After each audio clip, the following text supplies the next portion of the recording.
എൻ്റെ weight loss ജേർണിയിൽ എന്നെ ഏറ്റവും കൂടുതൽ ഹെൽപ്പ് ചെയ്തിട്ടുള്ള ഒരു കാര്യമാണ് എൻ്റെ മോർണിംഗ് റൂട്ടീൻ. അതെങ്ങനെയാണെന്ന് നോക്കാം. ഫസ്റ്റ് സ്റ്റെപ്പ് വെയിറ്റ് ചെക്കിംഗ് ആണ്. ഡെയിലിയോ ഓൾട്ടർനേറ്റീവ് ഡേയ്സിലോ വീക്കിലിയോ ആണ് wait നോക്കാറുള്ളത്.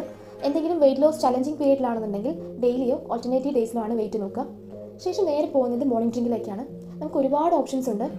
Like lemon tea, green tea, apple cider vinegar, jeera water, cinnamon water, അങ്ങനെ ഒത്തിരി ഓപ്ഷൻസ് ഉണ്ടെങ്കിൽ പോലും ഏതെങ്കിലും ഒരു ഡ്രിങ്ക് 1-2 ആഴ്ച കണ്ടിന്യൂസ് ആയിട്ട് ഫോളോ ചെയ്യാറുണ്ട്. മോർണിംഗ് ഡ്രിങ്കിൻ്റെ കൂടെ തലേന്ന് സോക്ക് ചെയ്ത് വെച്ചിരിക്കുന്ന നട്ട്സോ അല്ലെങ്കിൽ റൈസിൻസോ കഴിക്കാറുണ്ട്. അന്ന് വർക്കൗട്ട് ഡേ ആണെന്നുണ്ടെങ്കിൽ മോർണിംഗ് ഡ്രിങ്കിന് ശേഷം ഒരു 30 മിനിറ്റ്സ് കഴിഞ്ഞിട്ടാണ് വർക്കൗട്ട് ചെയ്യാറുള്ളത്. മാക്സിമം രാവിലെ ലൈറ്റ് വർക്കൗട്ടാണ് എടുക്കുക. Yoga, dancing, Zumba, low intensity workout അങ്ങനെ.